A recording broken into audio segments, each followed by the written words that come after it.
I did not have any understanding of just what it would be like. I tried to warn you as much as possible. It was meant to be a happily ever after, but it turned out to be anything but a fairy tale. 2 years after the nation celebrated, it could not have been a happier, more glorious day. But then things started to go downhill. How has it all gone so wrong? We had this unpredictable couple who were going to do things in a very different way. When did the cracks start to show? The so-called Fab Four dream disintegrated step by step.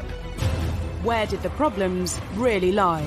If you compare the newspaper coverage of Meghan to any of Harry's past girlfriends, it's quite shocking. They don't seem to be in touch with the mood of the nation anymore. And was it ever really going to work?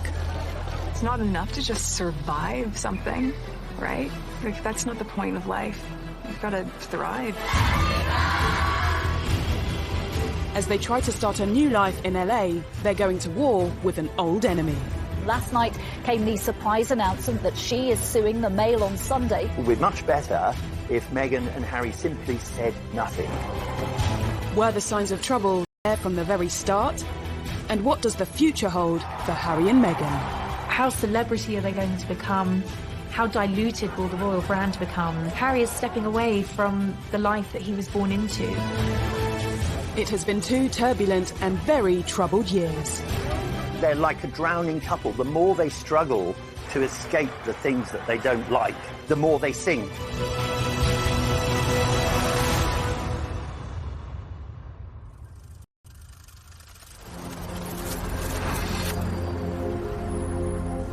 Harry and Meghan have changed the regal backdrop of Windsor for the luxurious Hollywood Hills.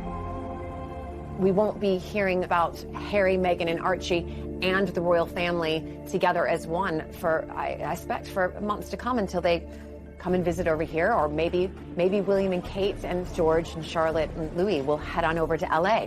Wouldn't that be a great photo op? They've also swapped the royal court for the High Court, in a legal battle which highlights so much of what's gone wrong in the past 2 years. Meghan's family issues, their fight for privacy, their war with the tabloid press. The court case could turn into their biggest nightmare. And it all centres on letters written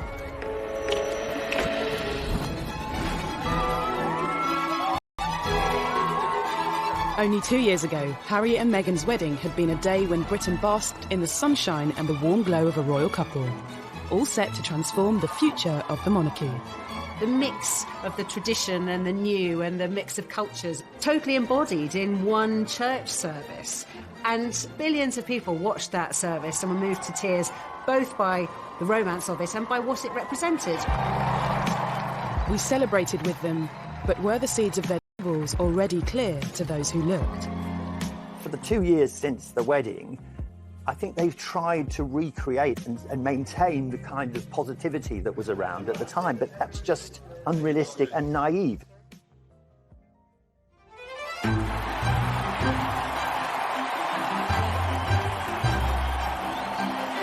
Less than 10 years ago, Harry watched older brother William marry his queen. The future heir to the throne had officially settled down. But the younger prince didn't look likely to follow suit anytime soon.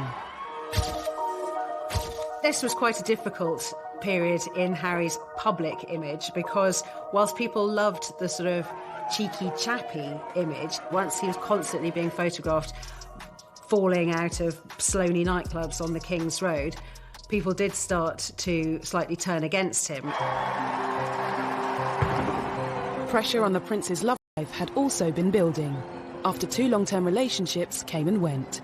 The first love, Chelsea Davy, who he fell head over heels in love with, she had to look into the goldfish bowl of royalty and to realise absolutely this wasn't the life for her. Harry was disappointed.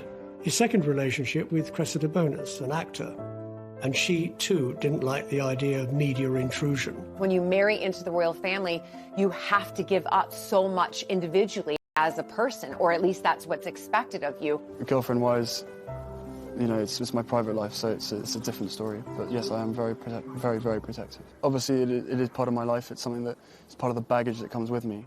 I wouldn't say that Harry was unlucky in love. He just hadn't found the right one until Meghan came along.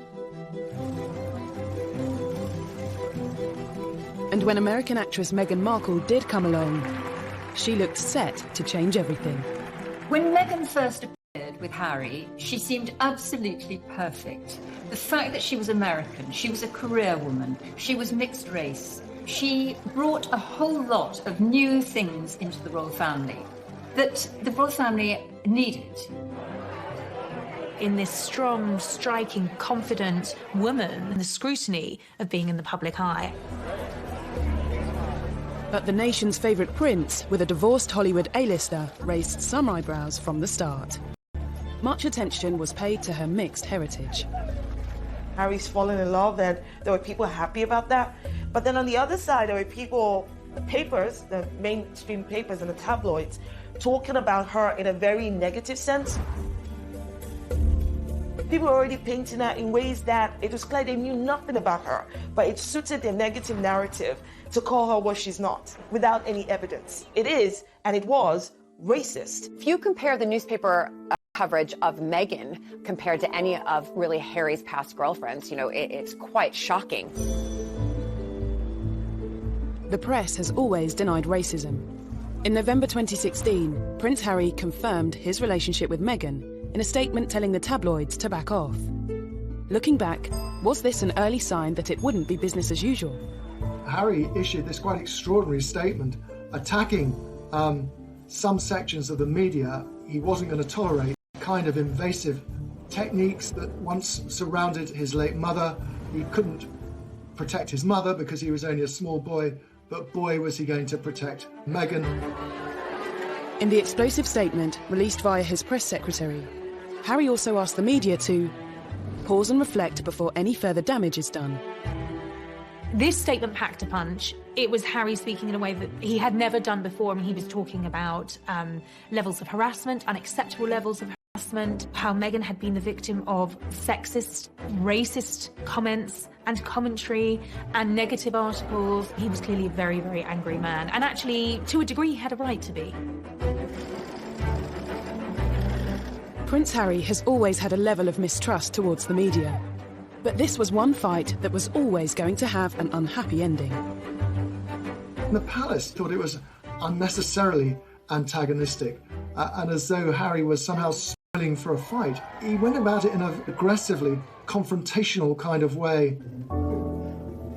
You cannot control the media. The Queen has managed to reach a position where she's very rarely criticised, because when she, in the past, has occasionally been criticised, she says nothing.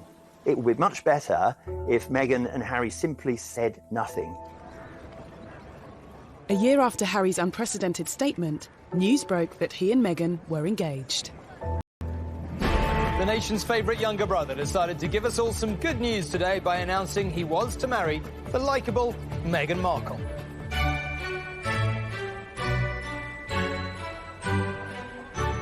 Unlike Harry's from Kensington Palace.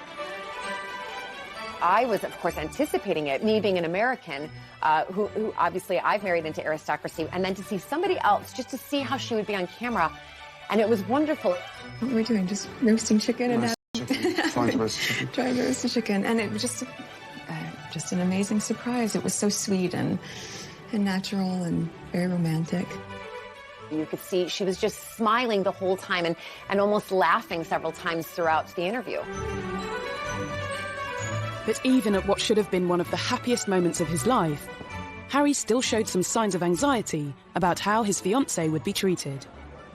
I did not have any understanding of just what it would be like. I don't think either of us did that. We both said that, even though we knew that it would be. I tried to warn you as much as possible. Both of us were totally surprised by the reaction after the first 5-6 months when we had to ourselves of what actually happened from then. So I think you can have as many conversations as you want and try and prepare as much as possible, but we were totally unprepared for what happened after that. The scrutiny. Well, all sorts. You could see that the old thorny issue of Harry's relationship with the press was raising its head again. The news that the world's most popular prince was set to marry a Hollywood actress sent the world into a frenzy. Their wedding was an unforgettable day, but could this story ever really have a fairy tale ending? Things were said and done in the run-up to the wedding that both sides regret that had caused irreparable damage.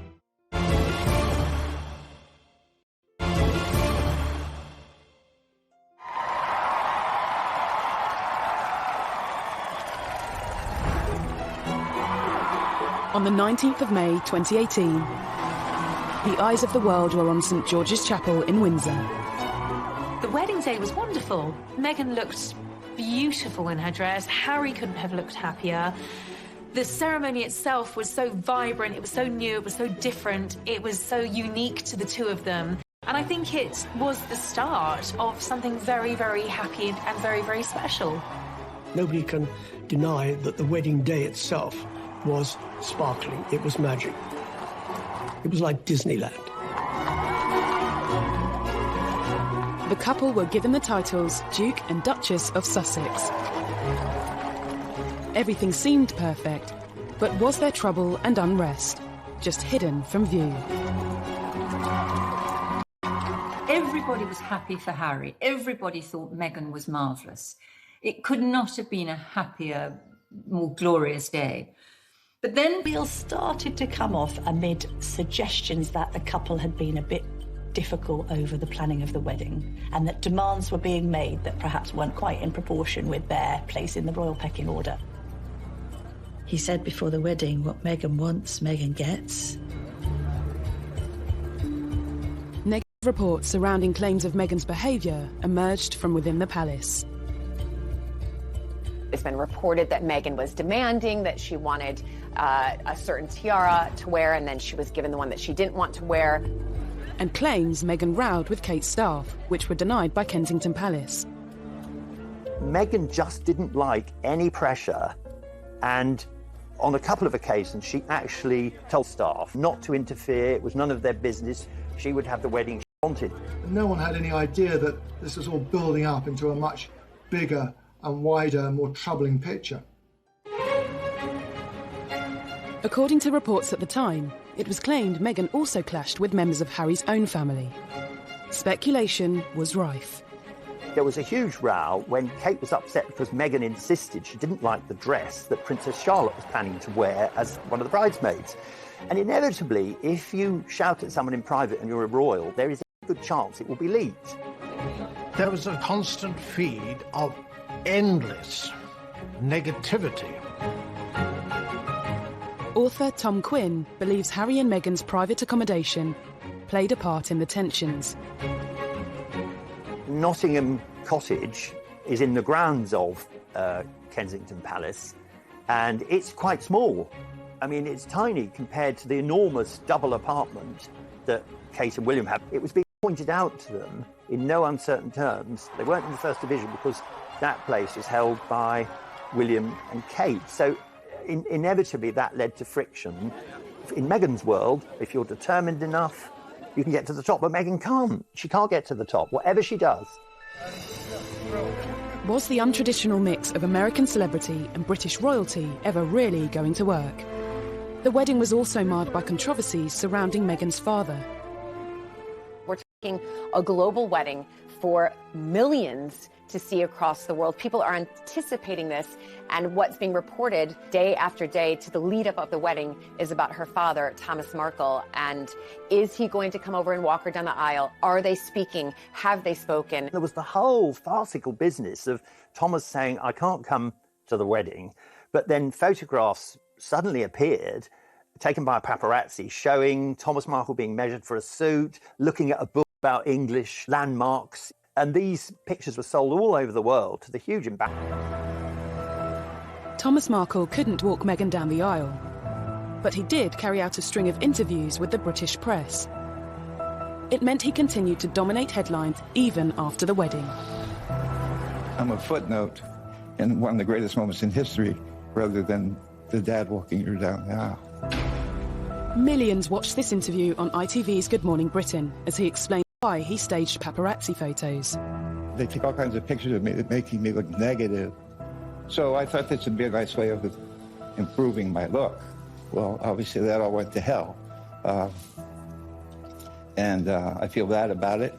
I apologize for it. There seems to have been this toing and froing of mutual accusations where Meghan felt her father wasn't being sufficiently positive about the wedding, and Thomas Markle felt that there was no sympathy for him. Thomas Markle also discussed conversations he claimed to have had with Harry in private. I was complaining I didn't like Donald Trump. He said give Donald Trump a chance. What were Prince Harry's views on Brexit? It was just a loose conversation about something that we have to try. I think he was open to the experiment.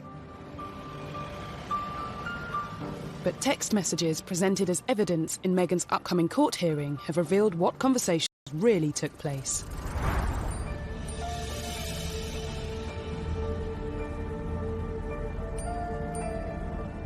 We now know what Harry was really thinking as newly revealed texts from him just before the wedding warned Meghan's father about talking to the media.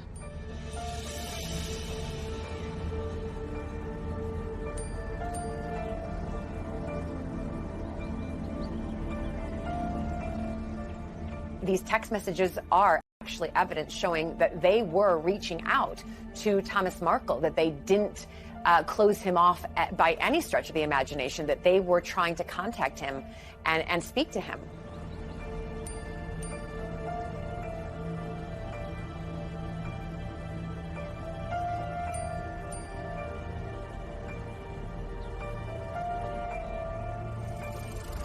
The private messages also showed how Meghan made attempts to speak with her father.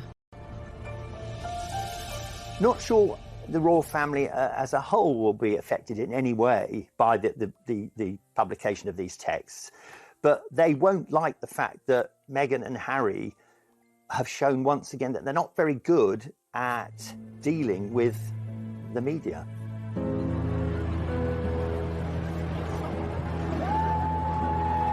Evidence given to the High Court also confirmed that Thomas Markle hasn't been in contact with Meghan. 2 years on, the extraordinary messages have lifted a lid on private royal conversations that are now being showcased to the public. Right now, Meghan and Harry are thinking, we're just going to release everything to prove to everybody what exactly and really did happen. I think that now that they have moved thousands of miles away from home, that they're not supported by that palace PR machine, they're more vulnerable, they are more at risk, they're more exposed now than ever. Debate over Meghan's relationship with her father was another problem in a growing list of troubles that followed the wedding. Could the most troubling issue of all be Harry's fallout with his own brother? One of the things that unquestionably adversely affected the relations between Harry and William, who were so close for so many years, was a series of rumours after the wedding. William expressed doubts to Harry as to whether or not he was too quick in being engaged to Meghan. There was a brotherly discussion, which I think was voiced out of concern from William, but was misinterpreted as a lack of support. Things were said and done in the run-up to the wedding that both sides regret, but had caused irreparable damage. That's Harry. He's quite a headstrong, impulsive young man. He's much more like his late mother than William, who considers things and is, in that regard, is more of a Windsor and more like his father.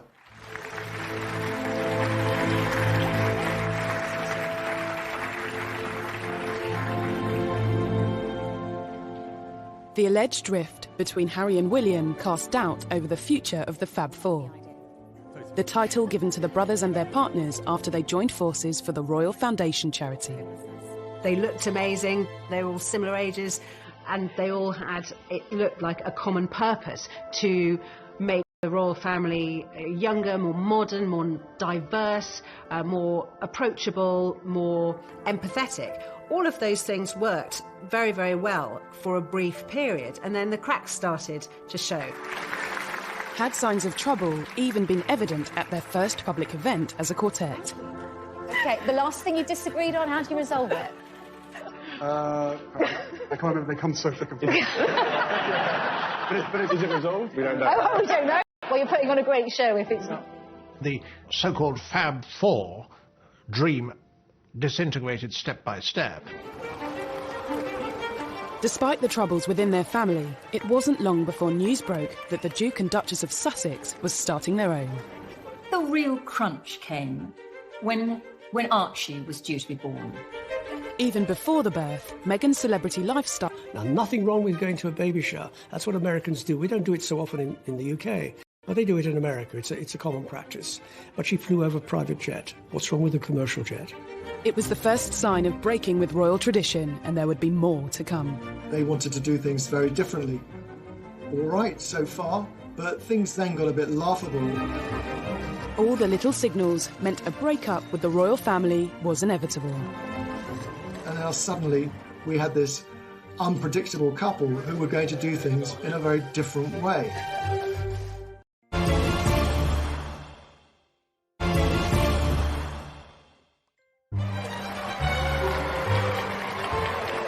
For decades, new additions to the royal family have been welcomed to the world on the famous steps of the Lindo wing of St Mary's Hospital in central London. But not when it came to Harry and Meghan's first child, Archie. I'm very excited to announce that Meghan and myself have a baby boy early this morning, a very healthy boy. The first public glimpse of the royal baby came 2 days after he was born. I mean, I have the two best guys in the world, so I'm really happy. He has the sweetest temperament. He's really calm and... Who gets that from? They were not going to follow the usual pattern of a royal birth. They wouldn't say, where the baby was going to be born or when it was born. They would make the announcements on their terms at a time that suited them. But at the same time, they were members of the royal family and they had accepted £2.4 million to renovate their house in Windsor. I think the public felt that they had a right to get excited about the birth, to maybe wait outside the hospital, wait for a glimpse of mother and baby and father to come out. Then the public was denied that. That really rattled the press. They didn't like it. As well as denying the papers a front-page picture, Harry and Meghan also kept their choice of godparents private. Looking back, a telling sign that big changes were on the horizon. I think that this was their way of saying, oh my gosh, the more we give to the press, the more they take and write not very kind articles about people or about their lives. So they just thought, we're going to start stepping back so that they have nothing to write anything damaging about. But it was very much Harry and Meghan not just wanting to do their own thing, but wanting to say, we're signalling a change. Things are not going to be the same anymore. We're an independent unit. The couple had already begun forging their own path, moving from Kensington Palace to Windsor in time for Archie's birth. Then, a month later, they split from William and Kate's Royal Foundation, marking the end of the Fab Four. Their appearance 18 months earlier at a Royal Foundation forum proved to be the first and last time the quartet would appear at such an event together. Do you ever have disagreements about things? Oh, yes. Can you really have four very big personalities with different backgrounds, with Meghan and Kate, and different futures with William and Harry? Can they really be a cohesive group that can work very happily together? They probably should have separated at the very beginning and not tried to be a quartet.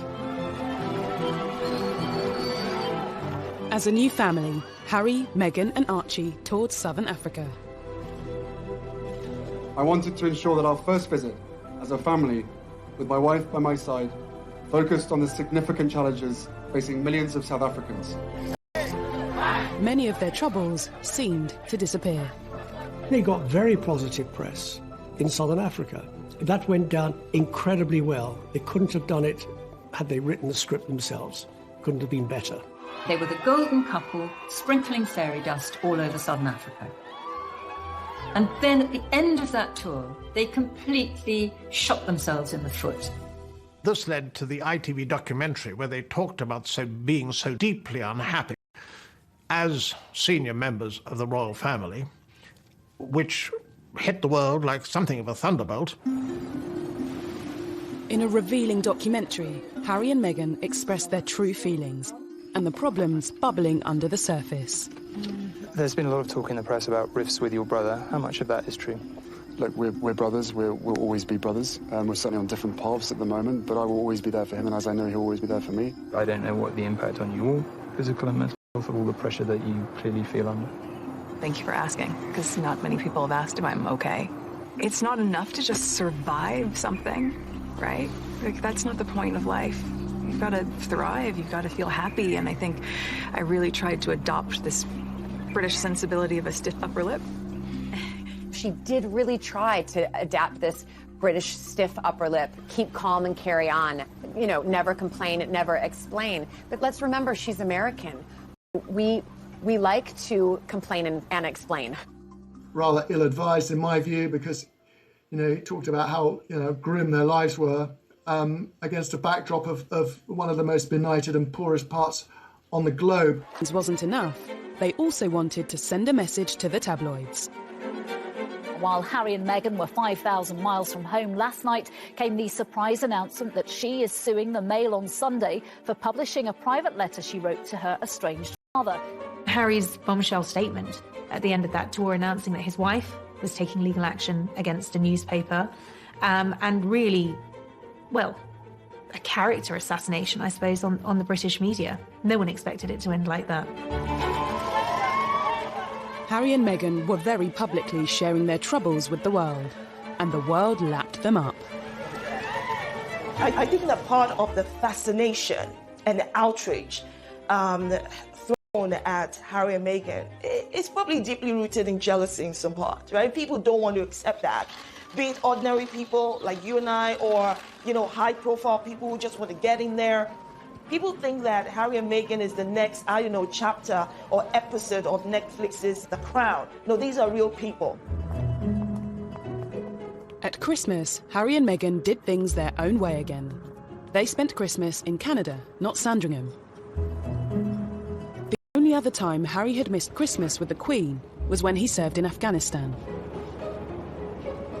And just 2 years earlier, the royal family had broken protocol to invite Meghan to the celebrations. Meghan was invited to Sandringham for Royal Christmas before they were even married. She is the only royal girlfriend to have been afforded that privilege. So I think the royals went above and beyond and did everything they possibly could to make her feel at home. But their decision to skip Sandringham in 2019 was a clear sign of an imminent and much bigger decision. Once Harry and Meghan had gone to Canada for Christmas, once it became clear that they'd taken their dogs with them, it became very, very obvious that they weren't coming back anytime soon. Just before Christmas, he and Meghan decided to have a pause and think about what they wanted to do. They went off to Canada, and when they came back, it was announced early in 2020 that they were going to remove themselves from royal life.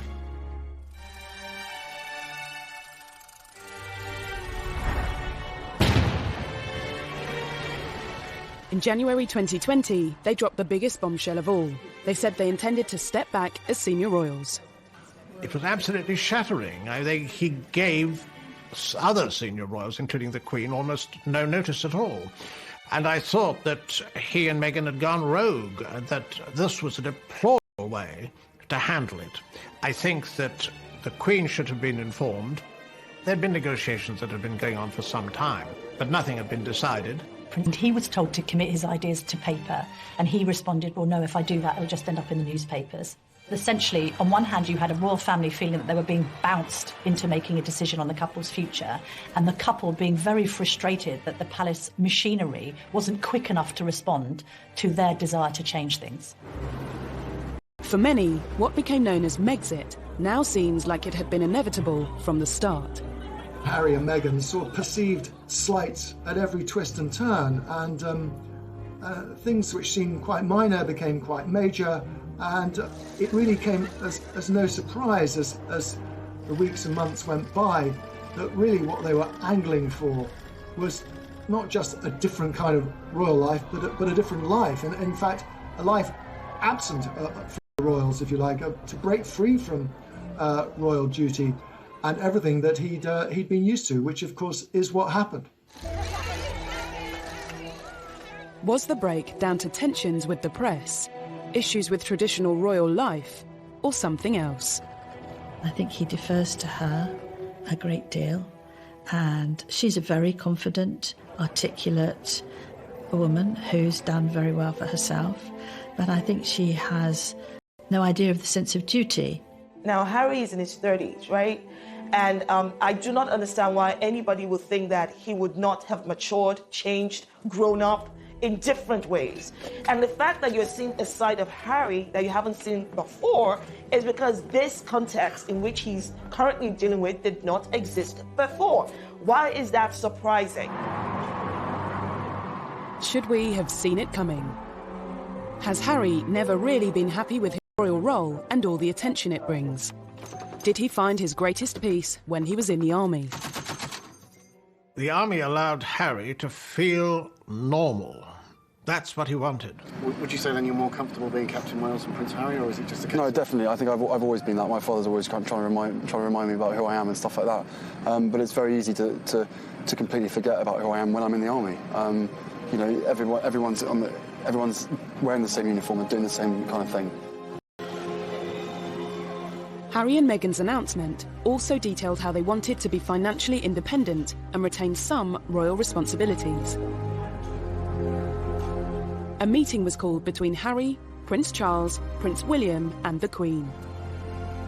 Harry and Meghan were expecting an awful lot with what they were demanding at the Sandringham Summit, as it was called, when they were laying out how they thought it would work and how it would continue to be half in the royal family and half out of the royal family, either in or you're out. And it was definitely the Queen who said no very, very firmly to her favourite grandson, and that must have been very hard.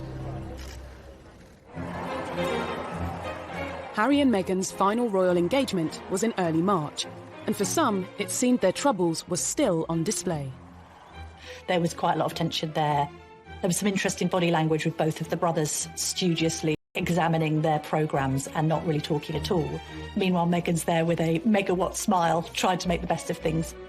I would say that what interaction we saw, and there wasn't much, between the Cambridges and the Sussexes seemed to me extremely frosty. Harry and Meghan have long been suspicious of the press and the motives of the media.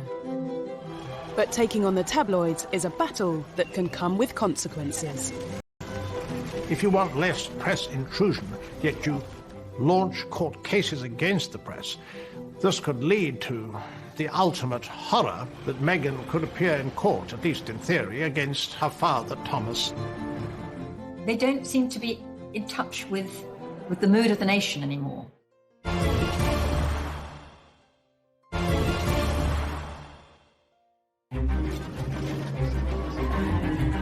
In the 2 troubled years since their wedding, Prince Harry and Meghan Markle have made no secret of their feelings towards the tabloids.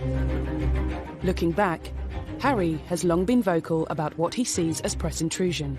They still upset me and I still read them.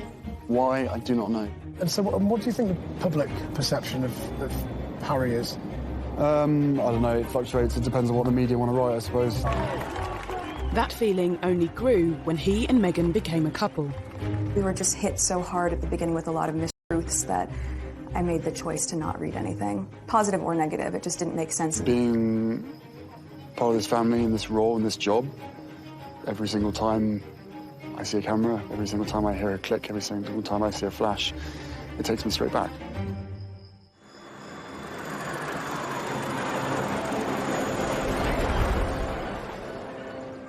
In a bid to distance themselves from the glare of the spotlight, Harry and Meghan went to Canada.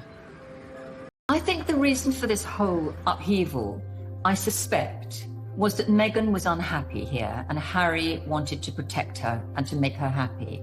And I think she was unhappy probably because she had made some very big life changes in a very short space of time.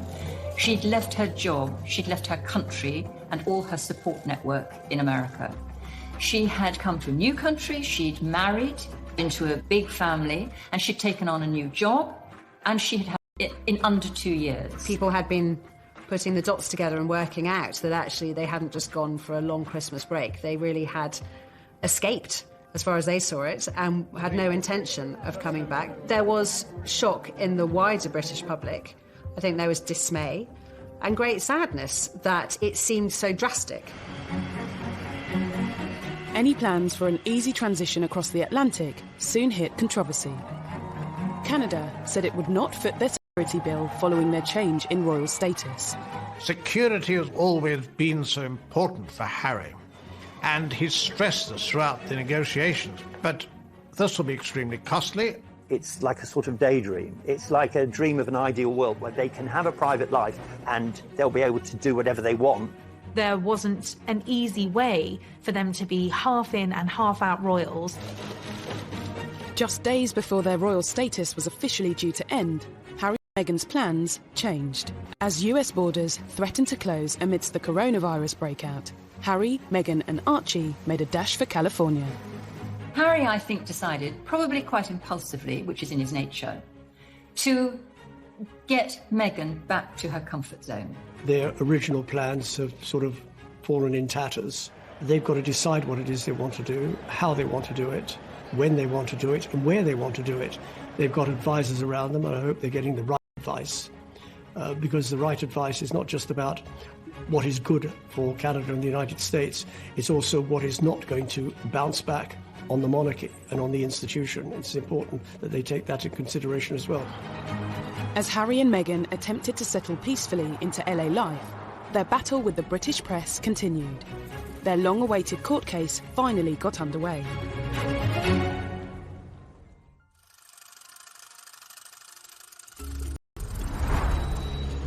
Meghan is suing Associated Newspapers for misuse of private information, breach of data protection and copyright infringement, after a letter she sent her father was published by the Mail on Sunday.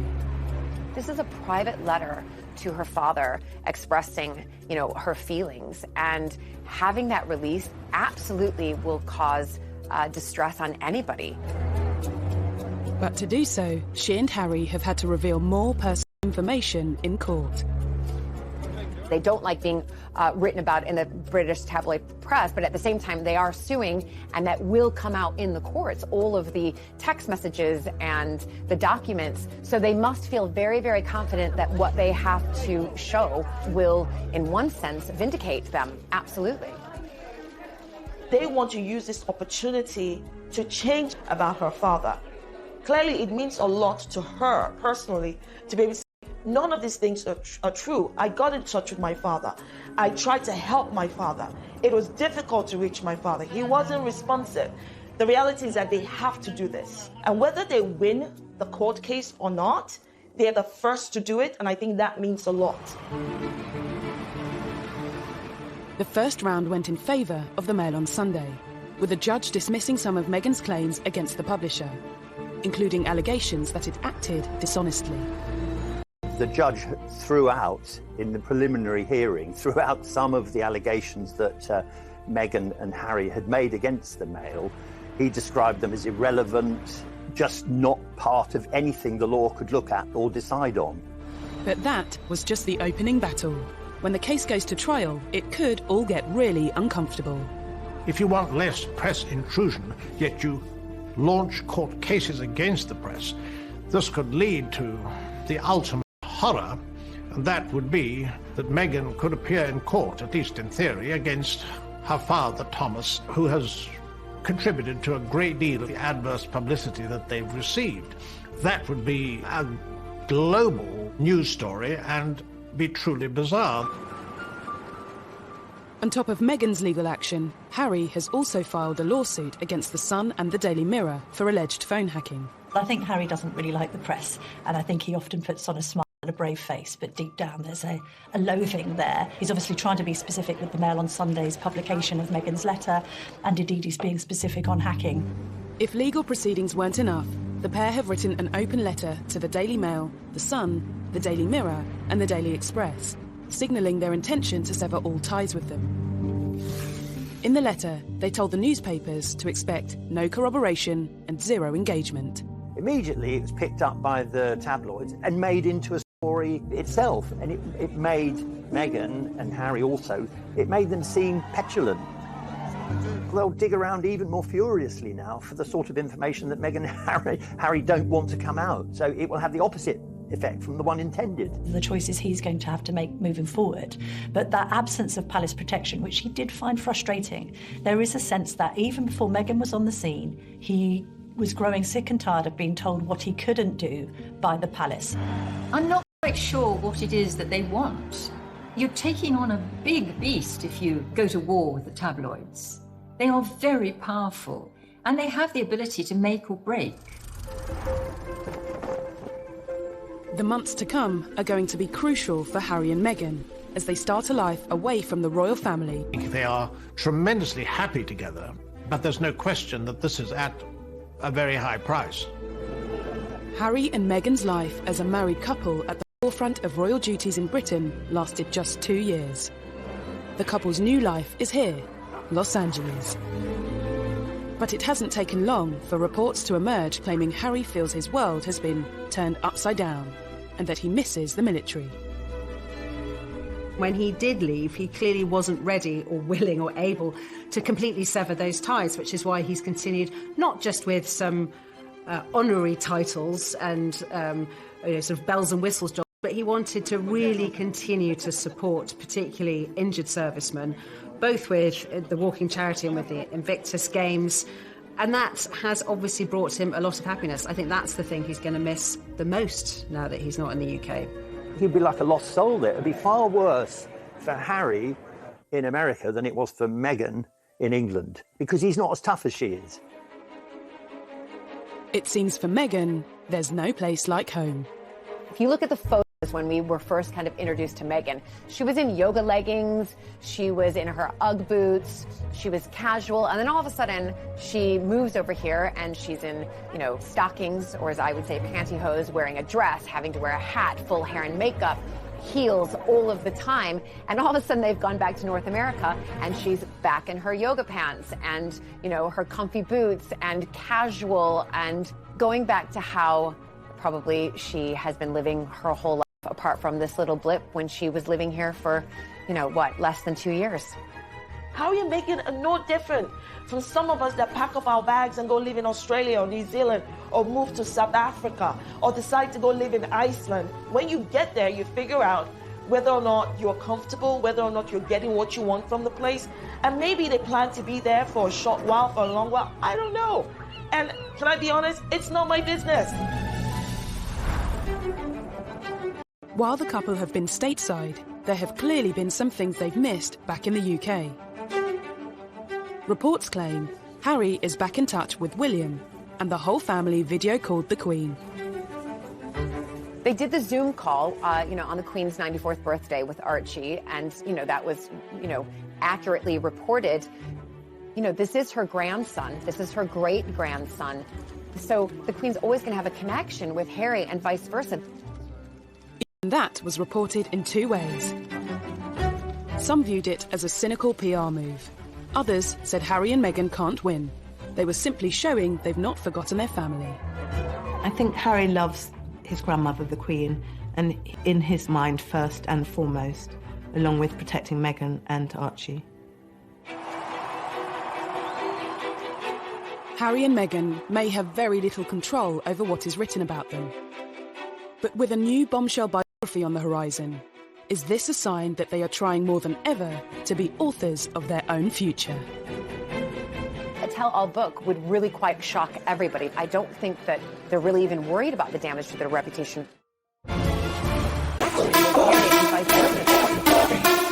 that was reported in two ways. Some viewed it as a cynical PR move. Others said Harry and Meghan can't win. They were simply showing they've not forgotten their family. I think Harry loves his grandmother, the Queen, and he won't in his mind first and foremost, along with protecting Meghan and Archie. Harry and Meghan may have very little control over what is written about them. But with a new bombshell biography,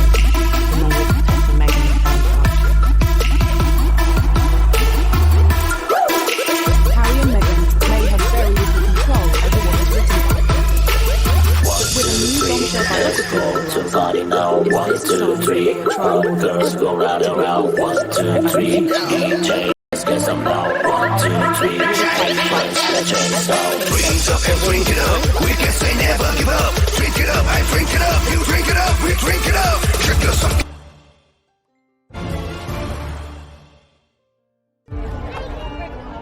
This summer, Harry and Meghan will continue to dominate headlines. A new unauthorised biography will soon be hitting shelves, with claims it will be very much told from the couple's perspective. It promises unique access to friends of Harry and Meghan and will dispel many rumours and misconceptions that plague the couple. Will it be a case of history repeating itself? Look at what happened to his mother when she did the biography with Andrew Morton. You know, it caused massive issues and problems within the royal family. I don't think he wants to follow in those footsteps of his mother right now in what she did in opening up to the world a tell-all book. Again, it would really go against everything that they're trying to put out there, is that we want to be private. It's probably, again, their own pathway of saying, you know what, we want to tell our story, and this is the way we're going to tell our story. Reports claim Meghan wants the book released sooner rather than later, and that she wants to shatter the image of being a demanding diva.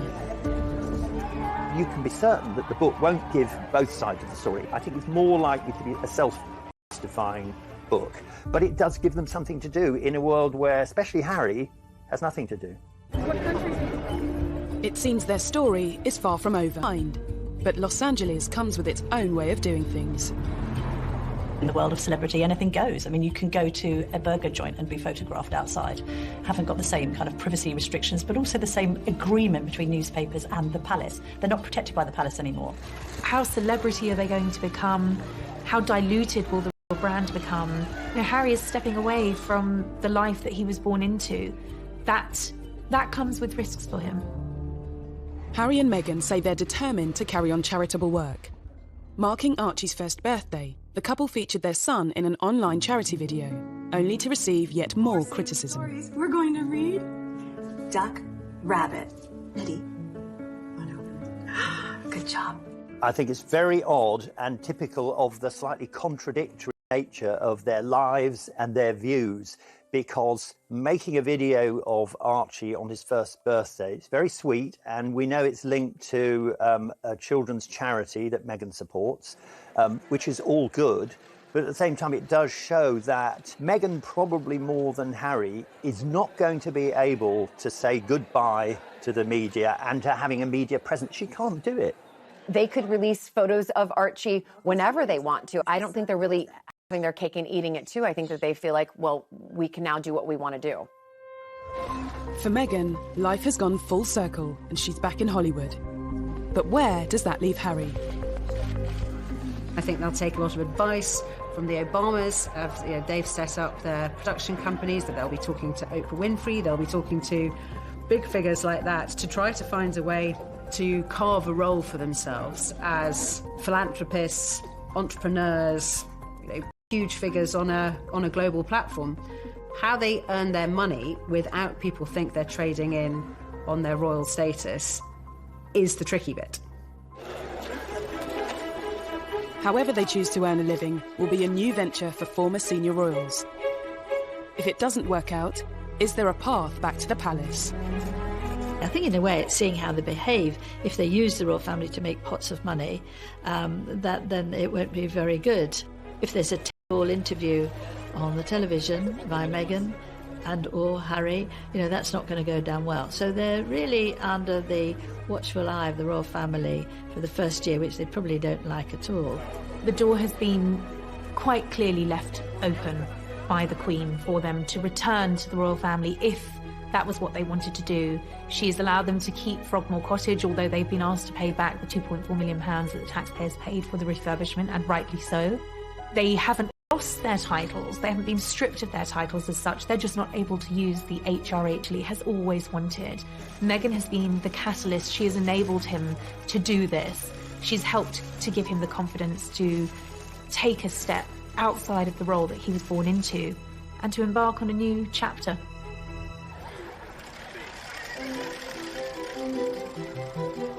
They may be at the start of a new chapter, but it's been a troubled 2 years for Harry and Meghan.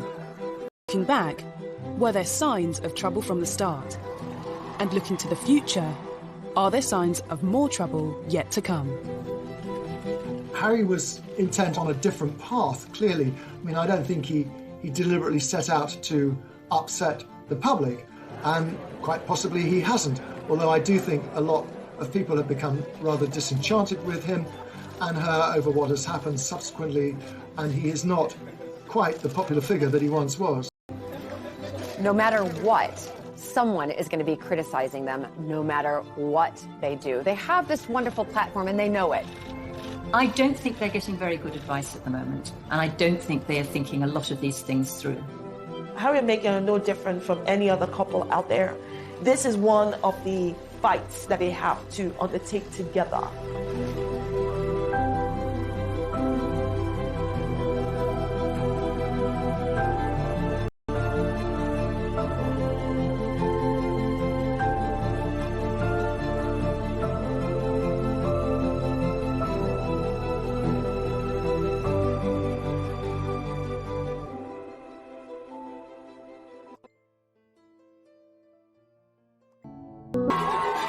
Only 2 years ago, Harry and Meghan's wedding had been a day when Britain basked in the sunshine and the warm glow of a royal couple, all set to transform the future of the monarchy.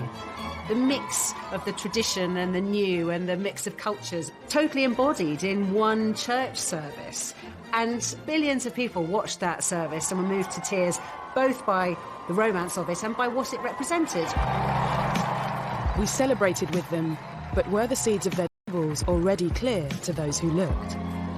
For the 2 years since the wedding, I think they've tried to recreate and maintain the kind of positivity that was around at the time, but that's just unrealistic and naive.